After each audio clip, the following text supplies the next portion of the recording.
To మనవిల్ channel. ఈ video ద్వారా బజాజ్ పల్సర్లో N250 అనే వెహికల్ గురించి అయితే మనం డీటెయిల్స్ అయితే తెలుసుకోబోతున్నాం. అయితే ప్రీవియస్ వీడియోలో వచ్చేసి మనం F250 అని చెప్పి సేమ్ ఇదే కేటగిరీ వీడియో అయితే చేయడం జరిగింది. అయితే దానికి దీనికి డిఫరెన్స్ అయితే ఉంటుందన్నమాట, స్పెసిఫికేషన్స్ కానీ ఫీచర్స్ కానీ. సో ఈ మోడల్ అయితే చూడడానికి లుకింగ్ అంతా డిఫరెంట్గా ఉంటుంది.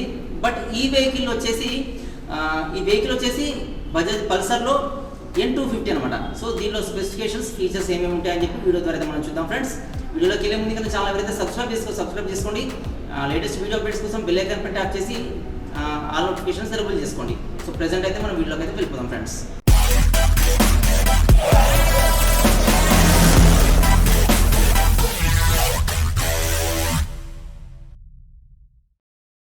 వెహికల్ చూడడానికైతే ఇలా అయితే ఉంటుంది. ఒకసారి కంప్లీట్గా మనం వెహికల్ని చూసిన తర్వాత దీని స్పెసిఫికేషన్స్ ఫీచర్స్ అయితే మనం డిస్కస్ చేసుకుందాం.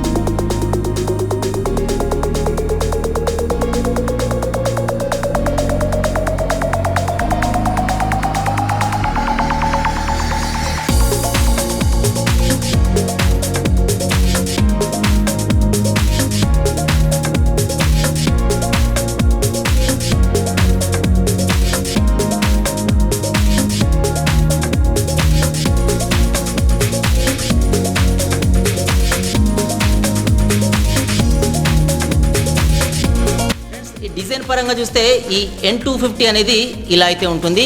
సో ఈ ఫ్రంట్ వచ్చేసి వైజర్ అయితే చూడడానికి ఇలా కనిపిస్తుంది. అయితే F250లో వచ్చేసి దీనికి ఫ్రంట్ ఇంకొక ఎక్స్టెండెడ్గా వైజర్ అయితే ఉంటుందన్నమాట, ఒక మిర్రర్ లాగా వస్తుంది. బట్ దీనికి అలా రాదు, ఇది డైరెక్ట్గా ఇక్కడ వచ్చేసి డిజిటల్ మీటర్ అయితే కన్సోల్ ఉంటుంది. సో దీన్ని డైరెక్ట్గా ఈ వైజర్కి అయితే అటాచబుల్గా ఉంటుందన్నమాట.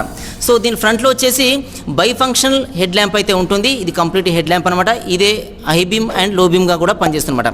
సో ఈ లెఫ్ట్ అండ్ రైట్లో వచ్చేసి ఇవి కొంచెం పొజిషన్ ల్యాంప్ లాగా అయితే పనిచేస్తాయి అనమాట. సో నెక్స్ట్ వచ్చేసి ఈ F250లో ఈ పక్కన ఇక్కడ నుంచే ఈ లెఫ్ట్ రైట్ ఇండికేటర్స్ అయితే ల్యాంప్స్ అయితే ఉంటాయి. ఇవి కంప్లీట్ ఎల్ఈడి ల్యాంప్స్ అనమాట. అయితే ఈ N250లో మాత్రం కొంచెం ఈ వైజర్కి అప్పర్ సైడ్లో ఇచ్చారనమాట. సో ఇది చూడొచ్చు మీరు, కొంచెం అప్పర్ సైడ్లో ఉంటాయి. బట్ F250లో ఈ సైడ్లోనే ఉంటాయి అనమాట. సో ఇదైతే ఫ్రంట్ వైజర్కి అయితే ఇలా ఉంటుంది.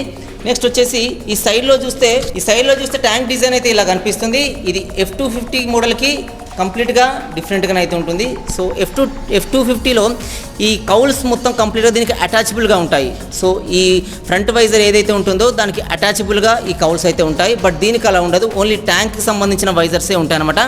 సో ఇలా అయితే దీని వైజర్స్ మనం చూడవచ్చు. ఈ వైజర్స్ పైన దీని నేమ్ పల్సర్ లోగో అయితే ఎంబ్లమ్ ఉంటుంది. నెక్స్ట్ వచ్చేసి ఈ ట్యాంక్ డిజైన్ అయితే ఇలా ఉంటుంది, ఇలా చూడొచ్చు. ఈ ట్యాంక్ పైన ఈ కన్సోల్కి ఈ మిడిల్లో వచ్చేసి ఇక్కడ USB సంబంధించిన ఈ మనం పోర్టింగ్ అయితే ఇచ్చారు. ఇది USB ఛార్జింగ్ పోర్ట్గా కూడా దీన్ని యూజ్ చేసుకోవచ్చు.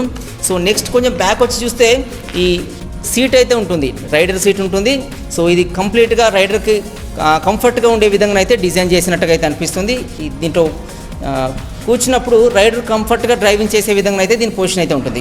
అయితే నెక్స్ట్ దీని పైన చూసినట్టయితే, అంటే కొంచెం బ్యాక్ సైడ్ చూసినట్టయితే ఈ స్ప్లిట్ సీట్ అయితే ఉంటుంది. ఇది పిలియన్ సంబంధించిన స్ప్లిట్ సీట్ అనమాట. సో ఈ రైడర్ సీట్కి పిలియన్ సీట్కి రెండు వేరువేరుగా అయితే సీట్స్ ఉంటాయి.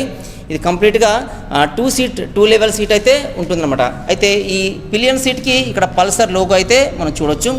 ఈ పిలియన్ సీట్కి బ్యాక్ సైడ్లో ఉన్న ఈ కౌల్స్కి N250 అని దీని మోడల్ నేమ్ అయితే కనిపిస్తుందన్నమాట. సో ఇలా అయితే దీని మోడల్ ఉంటుందన్నమాట. సో ఇంకా బ్యాక్ సైడ్ చూసినట్టయితే ఈ సిల్వర్ కలర్లో ఉండే గ్రాబ్ రైల్ అయితే కనిపిస్తుంది. సో ఇది గ్రాబ్ రైల్ సిల్వర్ కలర్లో ఉంటుంది. సో ఇలా అయితే ఉంటుంది. ఇది స్ప్లిట్ గ్రాబ్ రైల్ అనమాట. సో చూడడానికి అయితే చాలా స్టైలిష్ లుక్లో అయితే ఉంటుంది. నెక్స్ట్ ఇంకా బ్యాక్ సైడ్ చూసినట్టయితే దీంట్లో LED టెయిల్ ల్యాంప్ అయితే కనిపిస్తుంది.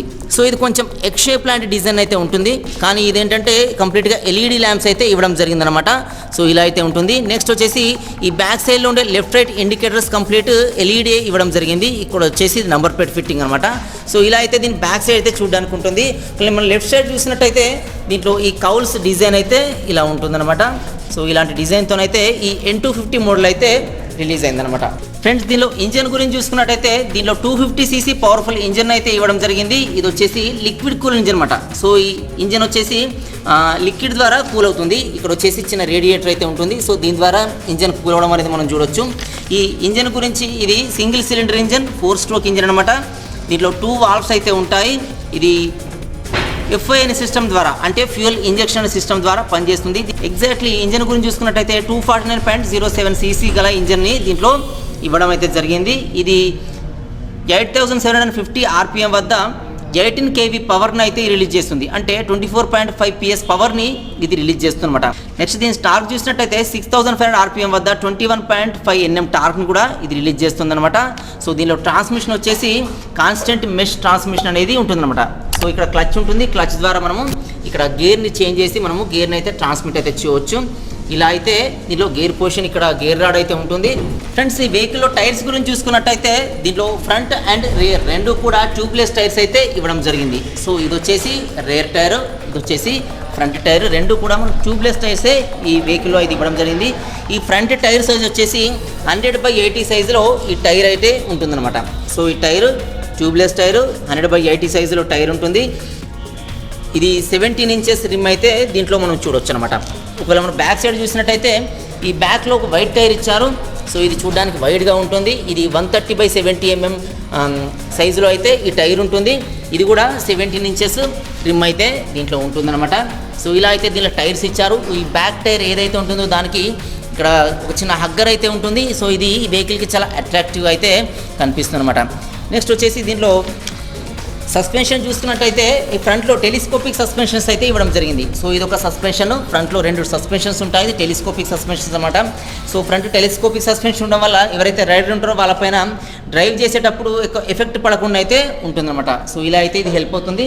అలా రియర్లో చూసుకున్నట్టయితే మోనో షాక్ సస్పెన్షన్ అయితే ఉంటుంది. సో ఇది స్ప్రింగ్ లోడెడ్ సస్పెన్షన్.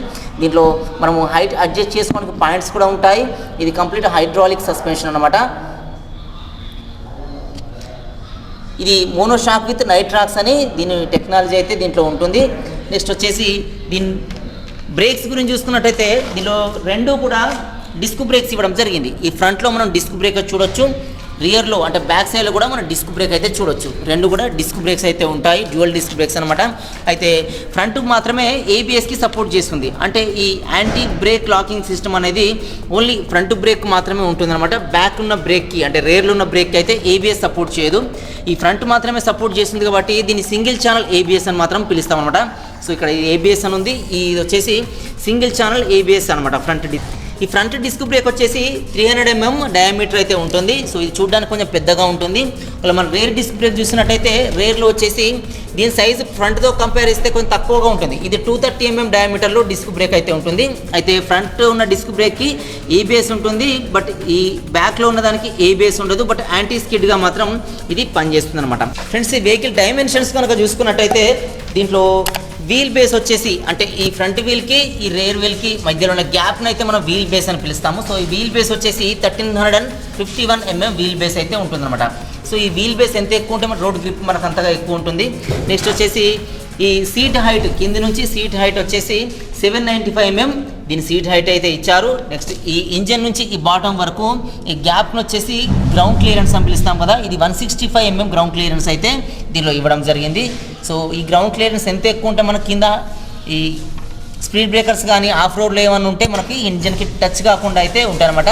సో దీనిలో స్టైలిష్ ఇంజన్ గార్డ్ ఇవ్వడం జరిగింది. సో ఈ ఇంజన్కి ఇక్కడ ఈ ఇంజన్ గార్డ్ అయితే ఇలా ఉంటుంది. ఇది బాడీ కలర్లో ఉన్న ఇంజన్ గార్డ్ అనమాట. అంటే బాడీ ఏ కలర్లో ఉంటే ఈ ఇంజన్ గార్డ్ కూడా అదే కలర్లో అయితే ఉంటుందన్నమాట. సో ఈ వెహికల్ వెయిట్ చూసుకున్నట్టయితే 162 kgs అయితే ఉంటుందన్నమాట. సో ఈ వెహికల్ వెయిట్ వచ్చేసి 162 kgs ఉంటుంది. సో ఈ ఫ్యూయల్ ట్యాంక్ కెపాసిటీ వచ్చేసి 14 లీటర్స్ అయితే ఇవ్వడం జరిగింది. ఇది 250 cc వెహికల్ కాబట్టి దీనిలో మనం మైలేజ్ అయితే ఎక్కువ ఎక్స్పెక్ట్ చేయలేము. ఇది 35 to 40 మైలేజ్ అయితే ఇవ్వడం ఉంటుంది. దీనిలో ఈ లెఫ్ట్ హ్యాండిల్ బార్ దగ్గర చూసుకున్నట్టయితే ఇక్కడ ఈ స్విచ్చెస్ వచ్చేసి high beam low beam switches కానీ అయితే పనిచేస్తాయి. అంటే మనము ఈ ఫ్రంట్ ఉన్న ఈ బై ఫంక్షన్ హెడ్ ల్యాంప్ ఏదైతే ఉంటుందో సో ఇది ప్రొజెక్షన్ ల్యాంప్గా పనిచేస్తుంది. అంటే ప్రొజెక్టర్ లైట్ ఎలా వస్తుందో సో అలా అయితే ఇది ఉంటుంది, అలాంటి లైట్ ఫోకస్ అయితే ఉంటుంది. సో దీన్ని మనం హై బీమ్ లో బీమ్గా కూడా చేంజ్ చేసుకోవచ్చు. సో దానికోసం ఈ బటన్స్ అయితే యూజ్ అవుతాయి అనమాట. సో ఈ బటన్ కింద వచ్చేసి లెఫ్ట్ రైట్ ఇండికేటర్స్ బటన్ ఉంటుంది, నెక్స్ట్ వచ్చేసి హార్న్ స్విచ్ ఉంటుంది, ఇది వచ్చేసి పాసింగ్ స్విచ్ అనమాట. అంటే మనం డ్రైవింగ్లో ఉన్నప్పుడు పాసింగ్ స్విచ్గా high beam low beam change చేసుకోవడానికి మనకు సిగ్నల్ ఇవ్వడానికి అయితే ఇది యూజ్ అవుతుంది అనమాట. నెక్స్ట్ వచ్చేసి రైట్ సైడ్ హ్యాండిల్ బార్ దగ్గర చూసుకున్నట్టయితే ఇది ఇంజన్ స్టార్ట్ అండ్ స్టాప్ స్విచ్గా పనిచేస్తుంది. సో ఈ బటన్ని మనం ఆన్ పెట్టేసి ఆన్లో ఉంచేసి ఇంజన్ అయితే స్టార్ట్ చేయొచ్చు అనమాట. నెక్స్ట్ వచ్చేసి దీన్ని ఆఫ్లో ఉంచి మనం స్టార్ట్ చేస్తే మాత్రం ఇది స్టార్ట్ కాదనమాట. సో కీతో మనం ఇంజన్ ఆఫ్ చేసే బదులు ఇక్కడ సపరేట్గా అయితే బటన్ అయితే ఉంటుంది. సో ఈ వెహికల్లో ఓన్లీ సెల్ఫ్ స్టార్ట్ మాత్రమే ఉంటుందన్నమాట. అంటే వెహికల్ ఓన్లీ సెల్ఫ్ స్టార్ట్ ద్వారానే మనం స్టార్ట్ చేయవచ్చు. కిక్ రాడ్ అయితే దీనిలో లొకేట్ అయ్యలేదు, కిక్ రాడ్ ఇవ్వలేదన్నమాట. ఓన్లీ సెల్ఫ్ స్టార్ట్ ద్వారా మాత్రమే స్టార్ట్ అయితే చేయవచ్చు. దీనిలో మెయిన్ ఇగ్నిషన్ వచ్చేసి ఇలా అయితే ఉంటుంది. సో మనం కీ ఇన్సర్ట్ చేసిన తర్వాత దీన్ని లెఫ్ట్ సైడ్ టర్న్ చేస్తే లాక్ అవుతుంది, ఈ రైట్ సైడ్ టర్న్ చేస్తే ఇది వచ్చేసి ఇంజన్ ఆన్ అయితే అవుతుందన్నమాట. సో ఇలా అయితే మెయిన్ ఇగ్నిషన్ ఉంటుంది. నెక్స్ట్ వచ్చేసి ఫ్రంట్లో డిజిటల్ కమ్ అన్లాగ్ మీటర్ అయితే ఇవ్వడం జరిగింది. ఈ డిజిటల్ మీటర్ చూసినట్టయితే ఇలా ఉంటుంది. సో ఇది వచ్చేసి ఆర్పిఎంని చూపిస్తుంది. ఈ డిజిటల్ మీటర్లో మనకు స్పీడోమీటర్ ఉంటుంది, స్పీడోమీటర్ కాకుండా గేర్ ఇండికేటర్ ఉంటుంది, క్లాక్ ఉంటుంది, ఫ్యూయల్ ఇండికేషన్ ఉంటుంది, అదే కాకుండా రేంజ్ ఇండికేటర్ కూడా ఉంటుంది. అంటే రేంజ్ ఇండికేటర్ అంటే ఏంటంటే మనం ఉన్న ఈ పెట్రోల్ ఎంత ఉంటుందో, ఎగ్జాంపుల్ ఒక 10 లీటర్స్ ఉందనుకోండి, సో ఆ 10 లీటర్ పెట్రోల్కి మనం ఎంత డిస్టెన్స్ ట్రావెల్ చేయవచ్చు అనేది కూడా దీంట్లో చూపిస్తుంది అనమాట. సో ఇలా అయితే దీంట్లో ఉంటుంది. నెక్స్ట్ ఇక్కడ వచ్చేసి ఈ లెఫ్ట్ రైట్ ఇండికేటర్ బటన్స్ అయితే ఉంటాయి. ఇక్కడ వచ్చేసి హై బీమ్ లో బీమ్ ఈ లైట్ అయితే పొజిషన్ని చూపిస్తుంది. నెక్స్ట్ వచ్చేసి ఇక్కడ ఆర్పిఎం చూపిస్తుంది. నెక్స్ట్ వచ్చేసి ఇది గేర్ పొజిషన్ చూపిస్తుంది. ఇక్కడ వచ్చేసి ఎన్ అని ఉంది, ఇది వచ్చేసి గేర్ పొజిషన్ చూపిస్తుంది. ఇక్కడ వచ్చేసి ఏబిఎస్ అని చూపిస్తుంది. సో ఇది ప్రజెంట్ ఇక్కడ వచ్చేసి ఇది ఇంజన్లో ప్రాబ్లం ఉన్నప్పుడు అంటే లేదంటే ఇంజన్ ఆన్ అయినప్పుడు ఇది బ్లింక్ అవుతుంది. సో ఇలా అయితే దీంట్లో ఇండికేటర్స్ అయితే ఉంటాయి. ఫ్రెండ్స్ ఈ ఫ్రంట్లో వచ్చేసి స్టైలిష్ మడ్ గార్డ్ అయితే ఉంటుంది. సో ఈ మడ్ గార్డ్ చూడడానికి డిఫరెంట్ షేప్లో అయితే ఉంటుంది. అంటే బ్యాక్ లోపల ఇంకొకటి ఉంటూ పైన ఈ బాడీ షేప్లో ఉన్న మడ్ గార్డ్ డిజైన్ అయితే దీంట్లో మనం చూడొచ్చు. సో ఇలా అయితే ఉంటుంది. నెక్స్ట్ వచ్చేసి ఈ గేర్ రాడ్ దగ్గర వచ్చేసి గేర్ పొజిషన్ అయితే ఇలా ఉంటుంది. సో ఇది గేర్ రాడ్, ఇక్కడ రైడర్ సంబంధించిన ఫుట్ రెస్ట్ అయితే ఉంటుంది. నెక్స్ట్ వచ్చేసి కొంచెం బ్యాక్ వెళ్ళి చూసినట్టయితే ఈ పిలియన్ ఫుట్ రెస్ట్ ఉంటుంది. సో మన రైట్ సైడ్ చూసినప్పటికీ ఇక్కడ వచ్చేసి బ్రేక్ ఉంటుంది, రైడర్ ఫుట్ రెస్ట్ ఉంటుంది, పిలియన్ ఫుట్ రెస్ట్ అయితే ఉంటుంది. ఈ వెహికల్లో కూడా ఈ ఎగ్జాస్ట్ వచ్చేసి స్టైలిష్గా అయితే ఇచ్చారు. సో ఇలా అయితే ఈ ఎగ్జాస్ట్ అయితే ఉంటుంది. చూడడానికి చిన్నగా అనిపించినప్పటికీ చాలా స్టైలిష్ ఎగ్జాస్ట్ అయితే దీనిలో ఇవ్వడం జరిగింది. ఫ్రెండ్స్ దీనిలో మెయిన్ ఒక ఫీచర్ గురించి చెప్పుకునేది ఏంటంటే దీంట్లో యూఎస్బి పోర్ట్ అనేది ఇవ్వడం జరిగింది. సో ఈ యూఎస్బి పోర్ట్ ద్వారా మనము మొబైల్స్ కానీ ఏవైనా ఎలక్ట్రానిక్స్ సంబంధించినవి ఉంటే దాన్ని ఛార్జింగ్ పెట్టుకోవడానికి అయితే దీంట్లో స్పెషల్గా ఫీచర్ అయితే ఇవ్వడం జరిగింది. సో ఈ ఫీచర్ వల్ల ఎవరైతే లాంగ్ డ్రైవ్స్కి వెళ్తారో వాళ్ళకైతే మొబైల్ ఛార్జింగ్ లేనప్పుడు మాత్రం చాలా హెల్ప్ఫుల్గా అయితే ఉంటుంది. నెక్స్ట్ ఈ ట్యాంక్ వచ్చేసి డిజైన్ ఇలా ఉంటుంది. సో ఈ ట్యాంక్ పైన ఈ కవర్ అయితే ఇలా ఉంటుందన్నమాట, మనం ఓపెనర్గా దీన్ని యూజ్ చేయవచ్చు. సో ఇలాంటి ట్యాంక్ డిజైన్ అయితే ఈ పల్సర్ N250లో అయితే ఇవ్వడం జరిగింది. ఫ్రెండ్స్ చూడడానికి అయితే ఇది పైనుంచి ఇలా ఉంటుంది. చూసారు కదా ఇప్పటిదాకా బజాజ్ పల్సర్లో N250 అని చెప్పి ఇది కొత్తగా అయితే రిలీజ్ అయింది, 2022 వేరియంట్ అనమాట. అయితే దీని ఫీచర్స్ స్పెసిఫికేషన్స్ ఏమేమి ఉంటాయని చెప్పి మనకు తెలుసుకోవడం అయితే జరిగింది. అయితే దీని ప్రైస్ విషయం చూసేసరికి ప్రజెంట్ నేనున్న లొకేషన్లో అయితే అంటే నేనున్న లొకేషన్ మంచిర్యాల అనమాట. సో తెలంగాణలో మంచిర్యాల డిస్టిక్. సో ఇక్కడ బజాజ్ షోరూంలో అయితే నేను ఈ వీడియో అయితే చేస్తున్నాను. ఇక్కడ దీని ప్రైస్ వచ్చేసి 1,38,000 చేంజ్ అయితే ఉందన్నమాట. ఒకవేళ మీరు ఆన్ రోడ్ కావాలంటే మీరు నియరెస్ట్ మీ షోరూమ్ దగ్గరికి అయితే వెళ్ళొచ్చు, అంటే మీ నియరెస్ట్ లొకేషన్లో డీలర్షిప్ దగ్గరికి అయితే వెళ్ళొచ్చు. ఇక్కడ మీరు మంచిర్యాల నియర్ బై ఉన్నట్టయితే ఇక్కడ మంచిర్యాలలో బజాజ్ షోరూమ్కి అయితే మీరు రావచ్చు. ఇక్కడ ఈ లేటెస్ట్ వెహికల్స్ అయితే అవైలబుల్గా ఉన్నాయి. కస్టమర్ వెహికల్ తీసుకోవాలనుకుంటే ఎక్స్ షోరూమ్ ప్రైస్కి వెహికల్ రాదు. ఇది ఎక్స్ షోరూమ్ ప్రైస్ అనేది ఈ డీలర్షిప్కి వెహికల్ వచ్చే ప్రైస్ అనమాట. ఒకవేళ మీరు కస్టమర్గా వెహికల్ తీసుకోవాలనుకుంటే మాత్రం ప్రైస్ అయితే మీకు ఇంక్రీజ్ అవుతుంది. ఎందుకంటే దీంట్లో ఎక్స్ షోరూమ్ ప్రైస్లో లైఫ్ ట్యాక్స్ కానీ, ఇన్సూరెన్స్ కానీ, టెంపో రిజిస్ట్రేషన్ కానీ, పర్మనెంట్ రిజిస్ట్రేషన్ కానీ ఇలాంటివి ఏమీ ఉండవు. సో ఇవి కాకుండా ఎక్స్ట్రా ఫిట్టింగ్స్ ఉంటాయి. సో ఇవన్నీ కలిపేస్తే మీకు ప్రైస్ అయితే ఇంక్రీజ్ అవుతుంది. కాబట్టి నేను ఓన్లీ ఎక్స్ షోరూమ్ ప్రైస్ అయితే చెప్తున్నాను. మీకు వాళ్ళ ఆన్ రోడ్ ప్రైస్ కావాలంటే మీ నియరెస్ట్ లొకేషన్లో డీలర్షిప్ కానీ లేకపోతే మంచిర్యాల నియర్ బై ఉంటే ఇక్కడ కానీ మీరు వచ్చేస్తే మీరు ప్రైస్ అయితే తెలుసుకోవచ్చు ఫ్రెండ్స్. సో ఇది ఈ బజాజ్లో N250 అని లేటెస్ట్ మోడల్ గురించి అనమాట. సో వీడియో మీకు నచ్చింది అనుకుంటున్నాను. వీడియో మీకు నచ్చితే లైక్ చేయండి. ఇంకా నా ఛానల్ ఎవరైతే సబ్స్క్రైబ్ చేసుకోండి. వీడియోస్ అన్ని మీ ఫ్రెండ్స్ కూడా యూజ్ అవుతాయి అనుకుంటే వాళ్ళు కూడా షేర్ చేయడం అయితే మర్చిపోకండి ఫ్రెండ్స్. Thanks for watching.